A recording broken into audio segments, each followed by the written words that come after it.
Good afternoon. This is Alan Gassman, and it is Tuesday, April 21st, 2015, 12:30 p.m. Time for lunch and time to digest some really interesting materials, some very useful materials. The title here is Part 2, The Deeper Dive, How to Handle Stressful Matters in an Ethical Way. And I'm joined once again by our guest, Srikumar Rao, PhD. Dr. Rao, welcome. My pleasure, Alan. And we have a couple of dozen attendees. More are going to be joining us during the presentation. And you have my email address down there on the bottom right-hand side, agassman@gassmanp.com, gassmanpa.com. And if you know me, you know I'm almost always checking my emails. So during this program, while we already have 15 or 16 really good questions, I strongly encourage you to bombard us with the toughest, most difficult, ethical, personal, stress-related, family-related, and why is the universe doing this to me type of questions you can come up with, because you'll be delighted at the answers that Professor Rao is going to give you. Now, for those of you who are lawyers, this is course number 1500853N, approved by the Florida Bar and the universe. Some free webinars that I hope you'll consider joining up and watching: Arbitrating Trusts and Estates Disputes with Juan Atunes, who's one of the leading trust litigators in Florida. And then What's So Special About South Dakota, the Domestic Asset Protection Trust Law and Practices there with Alice Rocker of the Triton Trust Company. It's interesting, the Triton Trust Company has always been international with offices in over 20 different countries, and now they're coming to the United States, in part because they really like South Dakota law. Some Bloomberg B&A tax seminars we're giving: Mathematics Lands for Estate Planners, Tax Advisor's Guide to Permanent Life Insurance, Estate and Trust Planning with IRA and Qualified Plan Benefits, and the Fundamentals of Tax Planning for Real Estate Transactions. Let me know if you'd like to try to get a free pass or a discounted pass to these Bloomberg B&A webinars. I'm going to be in Virginia with my Bloomberg B&A friends the week after next, talking to them about it, doing a creative tax series where we'll do 10 to 12 one-hour segments on creative tax planning in different areas. I welcome your ideas and suggestions for that. Srikumar Rao's background: most of you were on our first webinar, so you know that Professor Rao has a PhD in marketing from Columbia University, a physics degree from Delhi University, an MBA from the Indian Institute of Management, and that he wrote and taught a record-breaking course at Columbia University, which eventually made its way to other schools, called Creativity and Personal Mastery, primarily helping MBA programs to become effective executives and to deal with all the challenges of life that they have and that we have. So Professor Rao wrote two books. One, Are You Ready to Succeed? The other, Happiness at Work. These are both best-selling books, highly recommended. Are You Ready to Succeed is published in about 20 different languages. Very, very interesting, very, very useful things. Wanted to not forget that Professor Rao has a Creativity and Personal Mastery course in May, June, and July this year. If you were to go to this, it would be Friday through Sunday in the second weekend of May, Friday through Sunday the second weekend of June, Friday through Sunday the second weekend of July. This is not an inexpensive course, but if you're interested, he does give volume discounts for certain organizations, and my friends are considered to be an organization. Okay, part one of this webinar is available on YouTube. It's at www.youtube.com, and there's your code, or probably if you just search Gassman Srikumar Rao, it comes right up, I would imagine. And Srikumar, do you want to do a brief review now of what we spoke about in the last segment as a going? Sure, I can do that, Alan, because I'm going to be using that as a springboard into what we're going to be in this one. And I began with the notion that all of us, and especially attorneys, are control freaks. We always want to know what is going to happen, and not only do we want to know what's going to happen, we want to have a say in what's going to happen. So there's all kinds of stuff that we do which enables us to think that we have a say over what's going to happen. But the reality is that we don't have any control over the outcome. We only have the illusion of control. By illusion of control, what I mean is maybe 9 times out of 10, maybe even 99 times out of 100, we expect that if we do X, Y will happen, and it does. So we think that we have control, and if we do X, Y will happen. But in reality, we don't. And there is the 100th occasion when we do X and Y doesn't happen, and then we get all upset about it, never realizing that we have no business getting upset about it, because the 99 times when we succeeded, hey, we were lucky. So that is what gives us the illusion of control, and the more you have the illusion of control, the more broken up you get when it doesn't work, when the illusion collapses. The only thing we have control over is our actions, and the way to deal with this is to always recognize that we do not have control over the outcome, but we do have control over actions. So let's take the actions that will, in our opinion, lead us to the outcome. And if we succeed, wonderful. If we don't succeed, still wonderful. We invest in the process, not the outcome. And this has huge benefits. It has benefits on our psychological well-being, but more important, when we're not actively pursuing the outcome thinking we can control it, the probability that we'll actually reach the outcome we want increases. We also talked about our habit of labeling stuff that happens in our life, and we immediately say whether this is good or this is bad. And all of the suffering in our life happens when some event occurs and we label it bad. The moment we label it bad, we begin to suffer, and if we don't label it bad, the suffering never happens. And I invited persons on the webinar to think about a time in their life when something seemingly bad happened, but they can now look back on it and say, hey, that wasn't bad at all, that was actually good. So if something like that happened in the past, then is it possible that what you're today about to label bad could turn out to be good?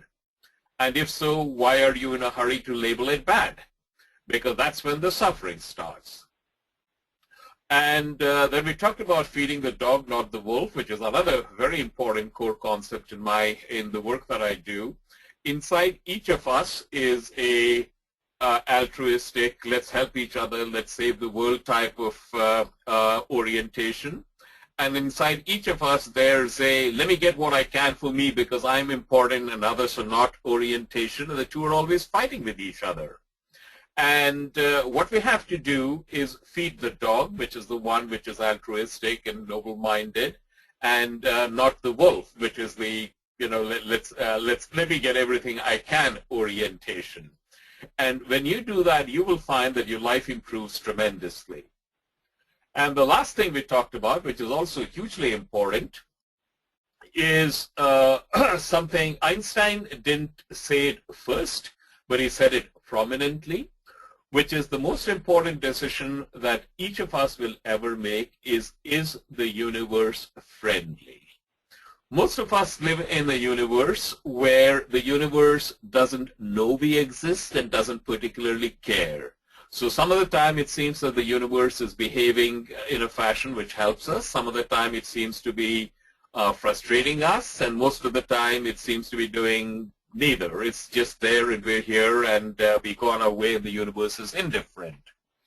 But actually, supposing the universe was actually friendly, and if the universe is friendly, then it obviously will never do anything which is bad for you. So all of the things that you think, oh my God, this is terrible, why did it happen?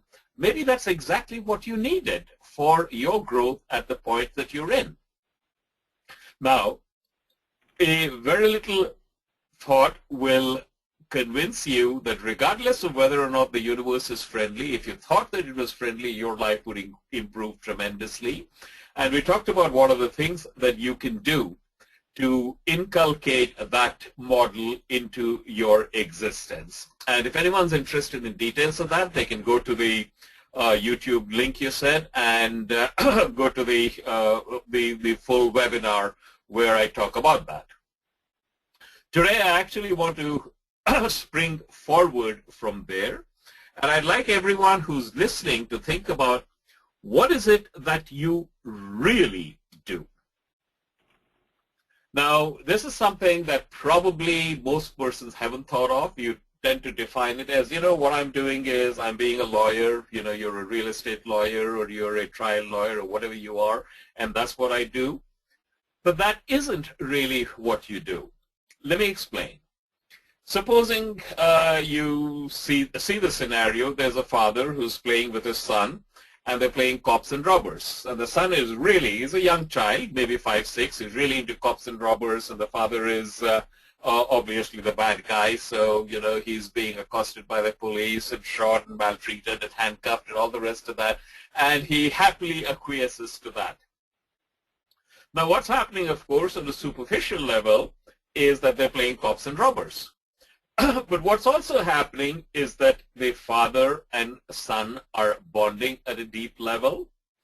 What's also happening below that is through what the father says, he is helping his son inculcate certain values, like why do you need to put robbers away, and what are the negative things that robbers do in society, a whole bunch of things happening under the surface.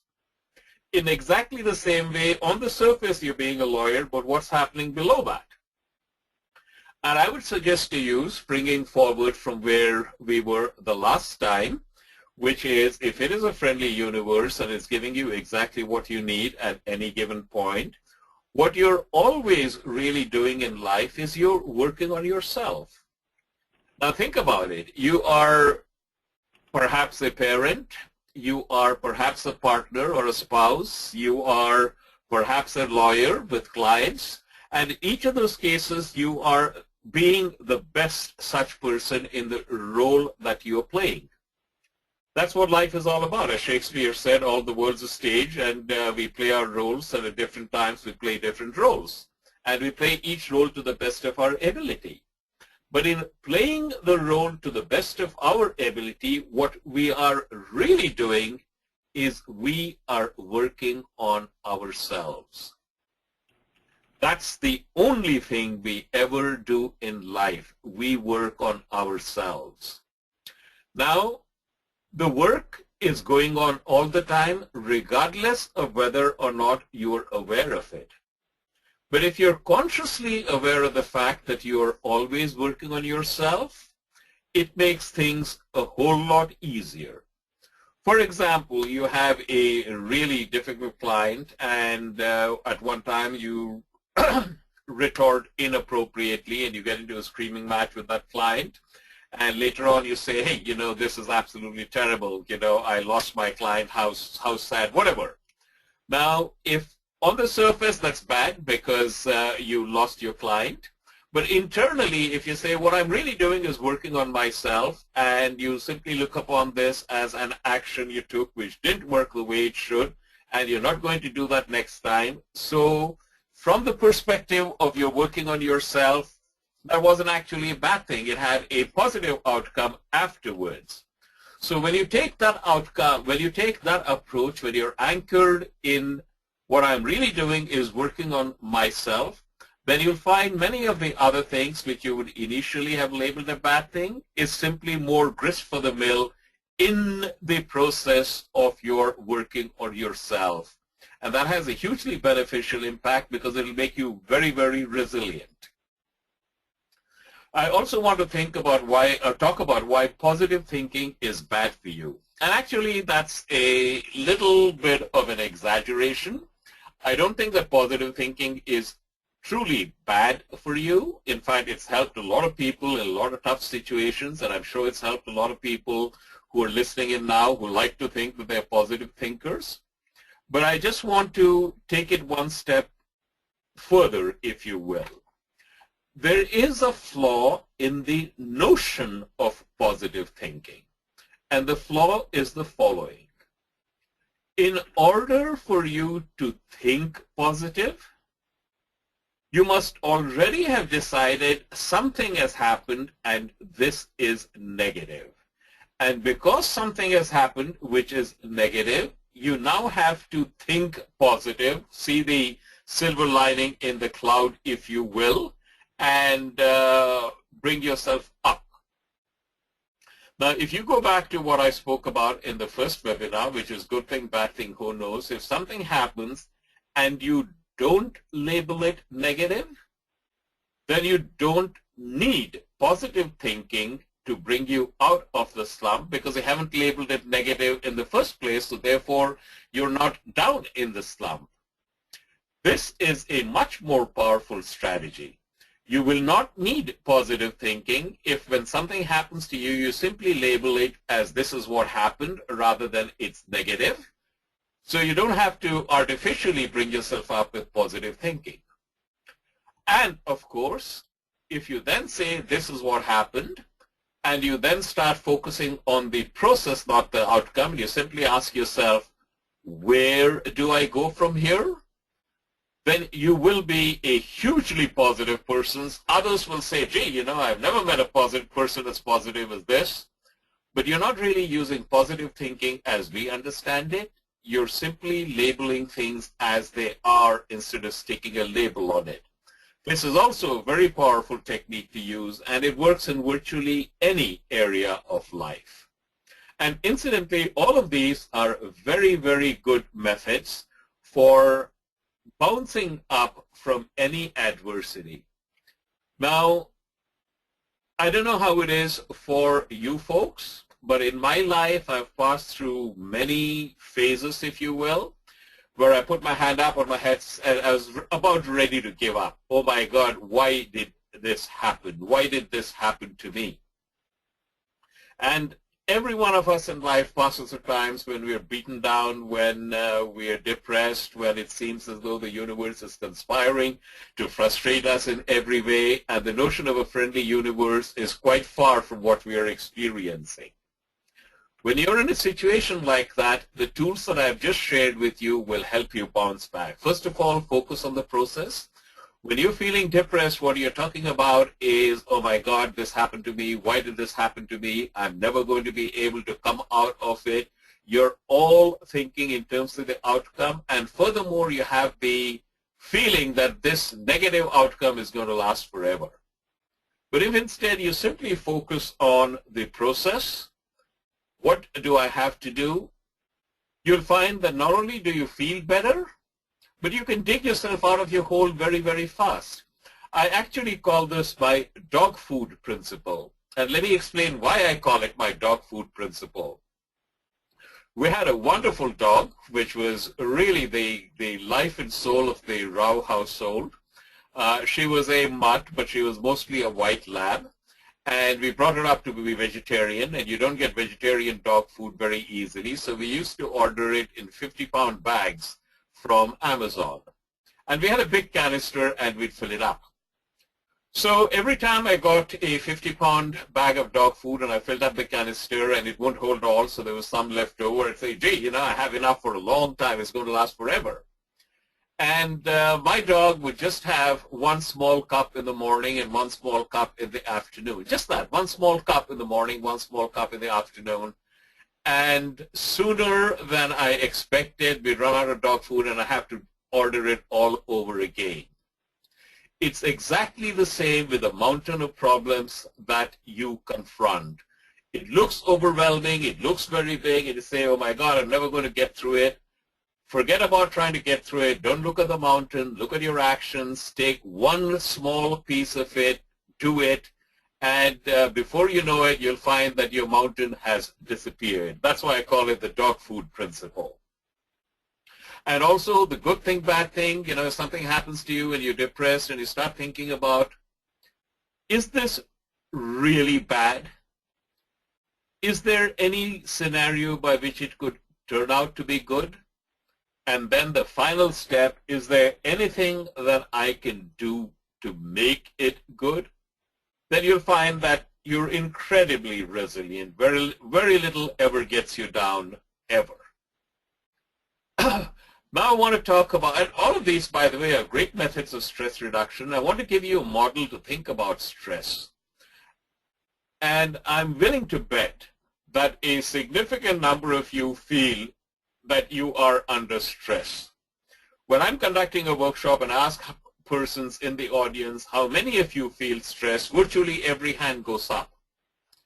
And I ask, why do you feel stress? And the answers are legion. You know, people say they feel stressed because they have financial problems, they have relationship problems, things are not going well with their children, they're having issues of some kind at work, they're having problems with employees, things of that nature, and they all say, this is why I feel stress. Wrong. There's one reason, and one reason only, why we feel stress in our lives. This is very important, so I'm going to repeat that. There's only one reason we feel stress in our life. And the reason why we feel stress in our life is that we want the universe to behave in a particular manner, and it doesn't. We are wedded to the notion that this is how things should be. So, for example, if we're married and we're having relationships with our partner, we have an expectation, this is how my partner will behave, feel, and behave. And the partner obviously is not doing it, and you say, that is causing me stress. But what is causing you stress is not that the partner is not behaving in that manner, but because you're wedded to the belief that he or she should behave in that manner, and you cannot accept the fact that that is not happening. In exactly the same way, if your business is not doing well, then you feel stress. And the stress isn't because your business is not doing well, but because you're wedded to the belief that your business should behave in a particular manner, and it doesn't. So if you go back to that, the only reason you ever have stress in your life is because you're wedded to the this is how the universe should behave, and it isn't. And the way out of that is really very simple. Acknowledge that the universe is not behaving the way you would like it to behave, and accept it. And mind you, when you accept the fact that the universe is not behaving the way you would like it to, that doesn't mean you lie over and do nothing.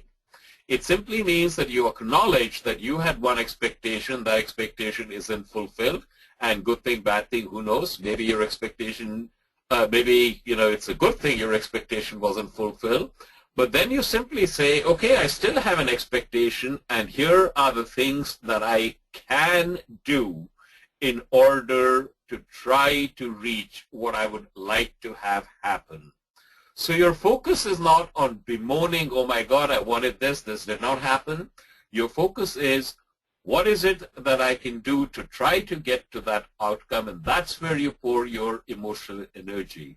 And when you're pouring your emotional energy into things that you can do, the despair that you feel at the situation you're in is greatly ameliorated, and in fact can even vanish if you pour all of your attention into what is under your control and forget about what is not under your control. Things can always come unstuck in any number of ways. That's the nature of life. That's a human predicament. No matter how carefully you plan it, things will come unstuck. There was a time, for example, when I was going to a really important speech, and I was being paid a lot of money to give that speech, so I figured I'd do the safe thing and go a day early. So I booked my flight, and we took off, and I should have got there a day early, but somewhere over Nebraska we hit engine trouble, and the plane had to make an unscheduled stop in Omaha, and I was stuck there for several hours. And I was fortunate in the sense that the airline brought in another plane, and I was able to make it, but I made it just about a few minutes before I was supposed to start talking, and it could very easily have gone the other way. That's what I mean. Unexpected things always happen. So in a very real sense, expect that unexpected things will happen, make your peace with it, And when it does happen, instead of bemoaning it, you simply say, okay, what do I do now to rescue it and go back to where I want it to be? And if you do that, you will find that you have a quality which many, many, many executives are now looking for in their own life and in those whom they would like to hire and employ, which is resilience. You will bounce back, and in many cases, you will bounce back so fast that others will not even be aware that you were laid low. All right, there's some really, really good questions that came up that Alan sent to me, so let me deal with them. How do you explain a positive universe to someone who just lost their child and spouse in an auto accident? Actually, in one of these wonderful coincidences that the universe provides, this is something that happened to me this past weekend.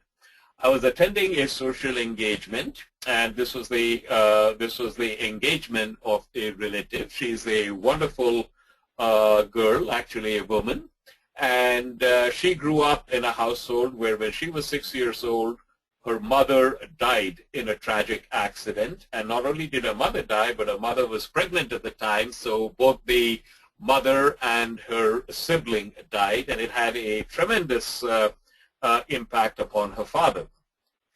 Stuff like that does happen. Now, there are several things that we can think about to put this in perspective.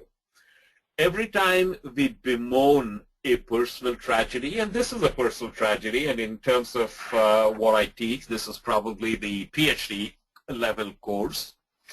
But look at it this way, and here's what I mean by perspective. One of the questions that I ask in my program, in one aspect of it, is supposing a cosmic laser beam were to appear and vaporize any single grain of sand from any of the beaches on Earth, would it be a big thing? Virtually everybody says, no, not a big thing. You know, a cosmic laser beam comes up and it evaporates, vaporizes 1 grain of sand in any of the beaches of Earth, not a big deal at all. Now consider this.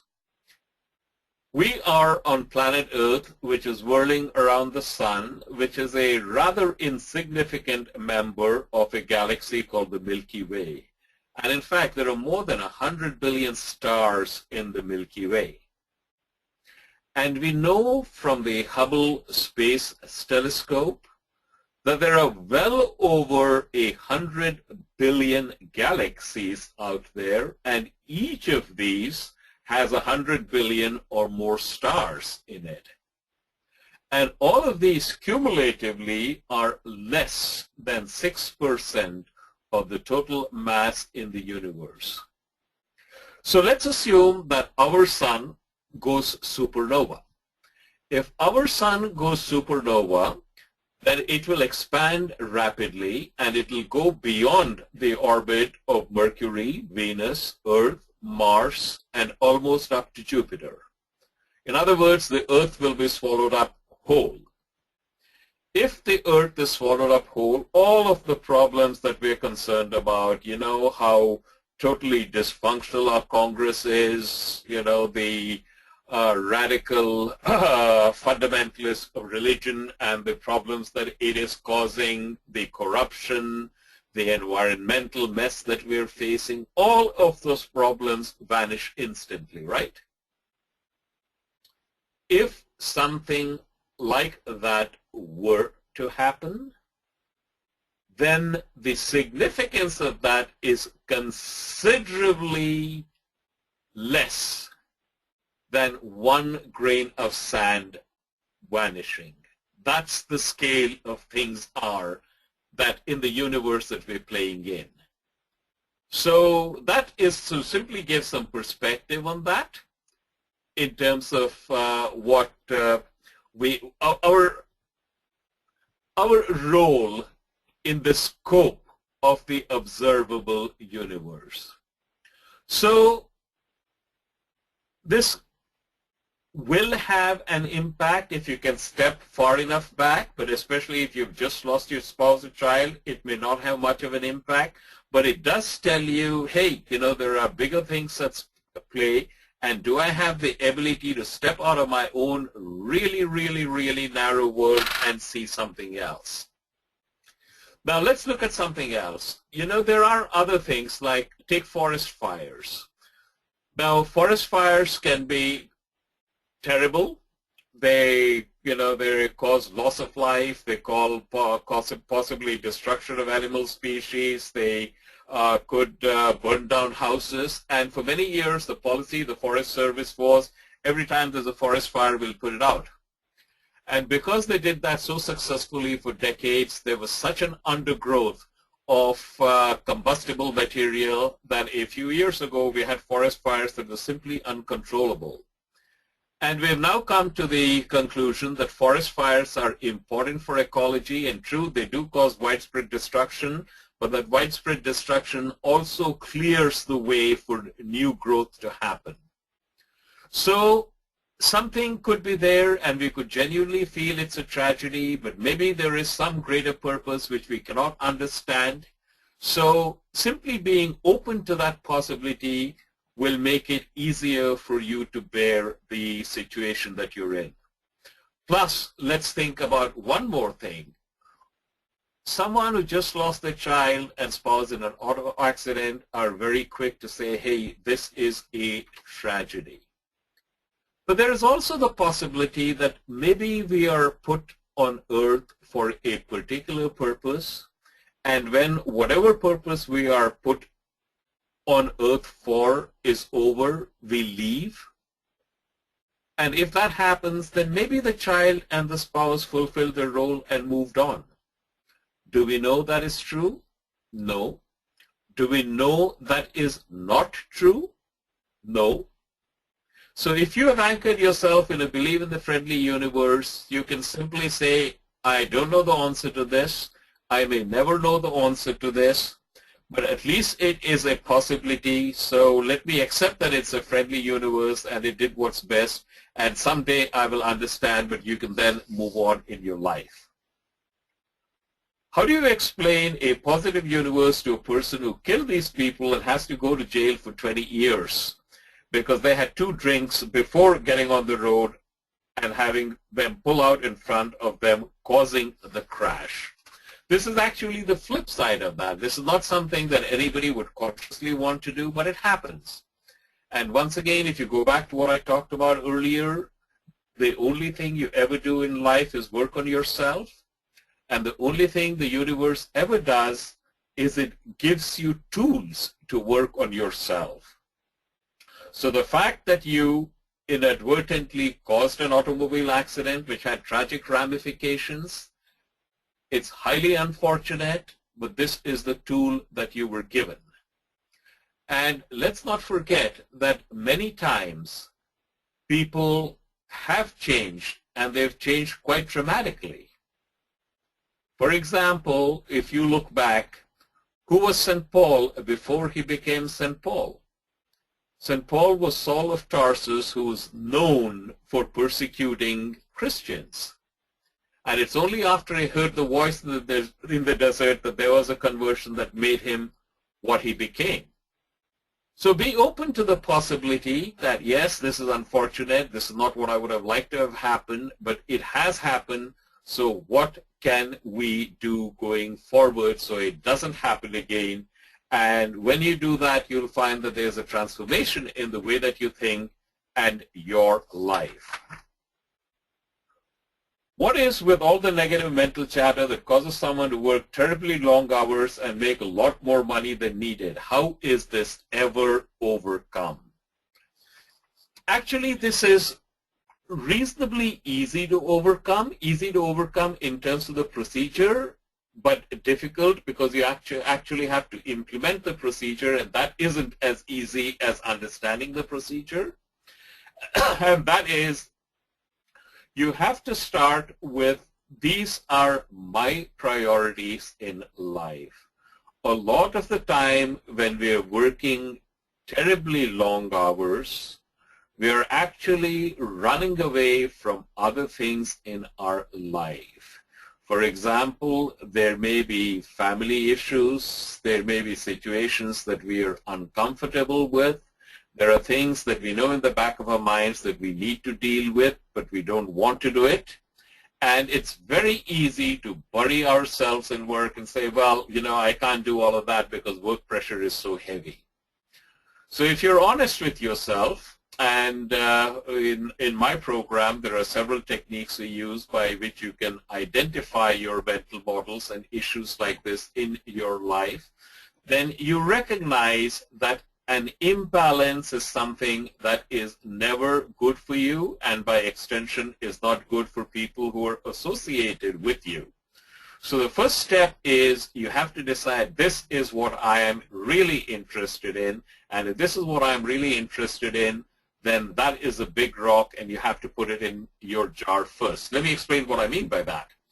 In my program, what I do is I have a beaker. It's a glass beaker, so it's transparent, people can see.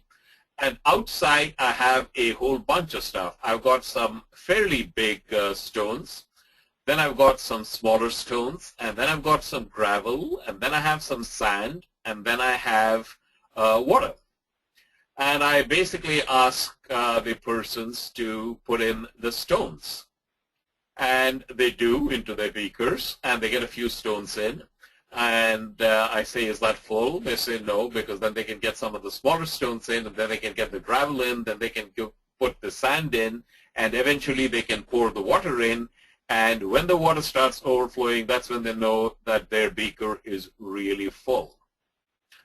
Now, the stones that they put in first are the really important things in life. You know, things like your family, for example. And the lesson to be learned from this is you better put in the big stones first, because if you don't put them in, you'll never get them in. So if you fill your life with the sand and the water, they will fill up your jar, but then you won't get the important big stones in. So the way with all the negative chatter that causes someone to work terribly long hours is to decide, hey, what is my priority in life? Put that in, make allowance for that first, and then schedule the rest of your life around that. How do you say no to someone who asks for something and you really want to say yes, but often you say yes and then you can't do what you have promised? This is a juggling act, and it's always a juggling act. So what you have to look at is when you want to say yes to someone, why do you want to say yes to someone, and how does it fit into your value system in terms of what you would like to have accomplished in life. And it's a judgment call, and it's a balancing act. So every time you say yes, budget not only the feeling of, yes, this is what I want to do, but how much time do you require to do that, and allot it. This is like, you know, the stone that you put into the beaker first. So often mistakes are made because we bring in more work than we can do, either because we can't say no or we aren't sure we will have enough later, and then from lack of confidence overcome it, and then things get screwed up and staff can't handle what we have signed up for. That is a situation that all entrepreneurs are. And actually, this gets to be a little bit easier to deal with if you are transparently honest. So anytime you're in a position where you overcommit, go back to the person to whom you overcommitted and say, hey, you know, I made a mistake, and I am sorry I made a mistake. This is what the situation is. Here is what I propose to get us over that. What would you like me to do? In other words, every time we try to cover up, sometimes we get away with it. Much of the time, we don't get away with it. And it becomes much easier if you're radically transparent and say, okay, you know, I think I made a mistake. I underestimated how long it would take for me to finish this task. And here is what I propose to do about it. When you ask for help, you'll find more often than not you get help because you're perceived as being sincere. And when you're sincere and your attitude is, I want to help, people want to help you back. So try that as a strategy. And every once in a while you'll find it doesn't work and you do run into an unfortunate situation. That is part of the lesson you need to work, lesson that you need to get straightened in your life. And the universe will always give you such things. Use them as a mechanism to clean up your act and not as a reason to beat up on yourself.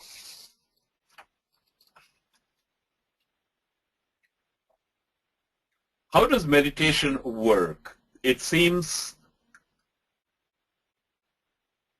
let's go to the next one. How does meditation work? It seems like taking a nap. What am I missing? Meditation is actually a method for you to become aware of your mental chatter and how constantly it is taking you on a journey. And much of the time it takes you on a journey you don't want to take. This is especially true when you're constantly beating up on yourself for doing things that you shouldn't have done, for not doing things that you should have done. Meditation basically enables you to watch your mental chatter rather than be swept away by your mental chatter. So in that sense, since you're fully aware, it is very different from taking a nap. Sometimes when you try to meditate, you might actually fall asleep, in which case you are taking a nap, you are not meditating. But when you're meditating, you're fully aware, and you are aware of your mental chatter. You're observing it rather than being swept away by it. And when you get into the witness state, you'll find that your mental chatter does not take you to a place you don't want to go. It does not get you down, does not lead you into depression or despair. It's simply there. It's a thought in your head. All of the things that bother you at any given time, if you look at it, they're just that. They're thoughts in your head. And meditation makes you aware of that. What do you say to a 30-year-old lawyer with $150,000 in debt and no job and possibly will make $45,000 doing whatever work can be found on the internet with a virtual office and no one to show him or her how or what to do? Once again, this is a question of, if you look at this, you say, hey, this is a bad thing. What a terrible thing. My life is ruined. I'm never going to be able to get out of this debt.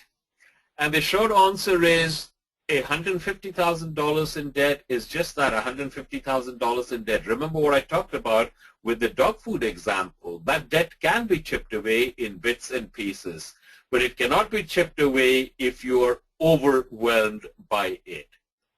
And the way to get out of that is to begin with what's at hand. And if you don't have any job and what you're doing is going on the internet with a virtual office, do that. But the point is, if when you're doing it, you have the attitude that you want to be of service. See, this is something that I've run into numerous times.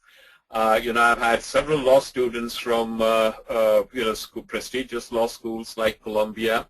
And of course, odds are pretty good that someone who graduates from Columbia Law School will get a pretty high-paying job, but not always. And I've had my share of people come and, oh my God, I've got so much debt and I don't know how to get about that. The first thing is, do not be overwhelmed. The second thing is, no one to show him or her how or what to do. There actually are people who will help you. What you have to do is A, find them, and B, ask them. That is where a large number of us are deficient. We do not ask for help. You'll find that it is a friendly universe, and if you sincerely go up to someone and say, hey, here, I need some help, can you help me, and this is what I need, and principally what you're asking for is information and sometimes an opportunity, If you ask enough times, you'll be surprised at how often the universe does actually respond. The last lecture by Randy Pausch is a wonderful one. It's on YouTube, and just Google Randy Pausch, P-A-U-S-C-H, and the last lecture, and it'll pop up. And he says something there which is very significant, which is that brick walls are there for a reason. They are there to show you how badly you want to get to the other side. So don't be overwhelmed. Start doing whatever it is that you can do. Have an attitude of service and see how you can chip away at that 150,000 in debt, and you can chip away at it if you don't get overwhelmed by it. What is the biggest surprise that people who take your program find out despite having read your books and trying to follow your steps? Actually, I would say that there are two things that they find out. One of the core teachings in my program is that the life we live in is not real. The world we live in is not real. It is a construct. And we created that construct out of our mental chatter and our mental models. Now, intellectually, it's possible to understand, but when you actually find out that your mental models are creating your life, and when you make some changes in your mental model, and you do that in comparison with, you do that in collaboration with persons in there, it makes a huge impact on your life. And they don't recognize how quickly that impact can be and how fast the breakthroughs are. I would say that's probably the biggest surprise that people who take my program find out, because it's easy to understand it. Beg your pardon? Is there a phone in the background, Srikumar? No, there's something that's pinging. Let me see if I can stop that in some way. I don't know what's causing that. Okay. I don't think it's at our end because I've muted. Okay, no, I have done that too, so I hope that won't happen anymore. All right.